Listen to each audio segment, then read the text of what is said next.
आपने पहले ही अंदेशा जताया था, क्या कहना चाहती हैं? सर, हम यही कहना चाहते हैं कि पुलिस की वर्दी दी गई है तो उसका गलत फायदा न उठाएं। जिसके ऊपर 36 केस है उसका भी इनकाउंटर करवा देते, जिसके ऊपर एक केस है बेगुनाह उनका भी इनकाउंटर करवा दिए हैं ये लोग। अगर इसमें 15 लोग शामिल हैं, 14 लोग शामिल हैं तो सबका इनकाउंटर होना चाहिए। ये जो दिखाते हैं ना, ये कानून वास्तव में अंधा है, कोई इंसाफ नहीं मिल रहा है। हम लोगों के ऊपर क्या बीत रही है, हम लोगों की माँ भी नहीं है, पिता हैं हमारे बड़े भाई थे। अगर हमारे पिता कुछ हो गया तो हम लोग सारे कौन थे? हमारे भाई ही तो थे। उन लोगों ने उनका भी बेरहमी से इनकाउंटर कर दिया। हम यही चाहते हैं कि सबका इनकाउंटर हो, इंसाफ मिले।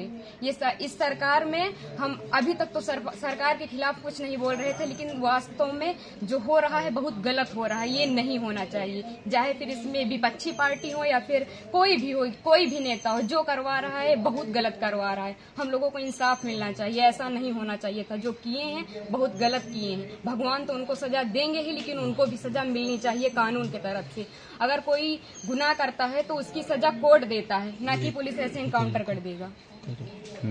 आपके भाई का क्या स्वभाव था, किस तरह से, कैसे आप लोगों के बीच में रहते थे वो? सर, हमारे भाई का स्वभाव एकदम सरल था, पढ़ने लिखने में भी अच्छे थे। हम लोगों के साथ एकदम फ्रेंड के जैसे बिहेवियर उनका था, और गए थे तो बात भी होती थी, और हम लोगों से बहुत ज़्यादा उनको लगाव स्नेह था, जैसे कि हर एक भाई बहन में होता है। और आज ये सुनने के बाद जैसे लग रहा है कि हम लोगों के जमीन पैर से एकदम खिसक गई हो।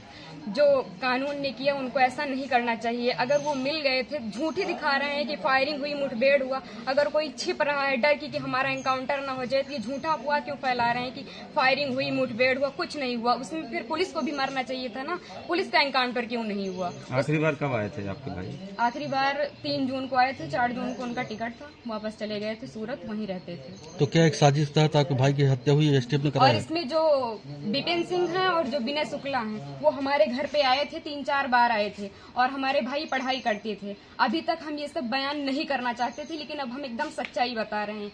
वो लोग उनको लालच देके कि ऐसा गाड़ी होगा, बंगला होगा, वगैरह वगैरह, जबकि भगवान का दिया सब कुछ हम लोगों के पास है, सब कुछ है, लेकिन फिर भी उन लोगों ने लालच दिया, और लालच में ले जाकर उनको सूरत में एक केस में फंसा दिया। उसके बाद वो थे कि नहीं थे न ये हम लोगों को पता है। ये तो सिर्फ जिन लोगों ने करवाया उनको पता है, विपिन सिंह और विनय शुक्ला को, और या तो भगवान को पता है वो सच था कि झूठ था। अब तो इनकाउंटर कर ही दिए हैं, जीवित तो कर नहीं सकते हमारे भाई को। बस हम ये चाहते हैं कि जिन्होंने इनकाउंटर किया उनके ऊपर केस होना चाहिए, कि अगर कोई गुनाह होता है तो उसकी सजा कोर्ट देगा, ना कि एसटीएफ वाले या फिर पुलिस वाले। बस हम यही चाहते हैं। ठीक।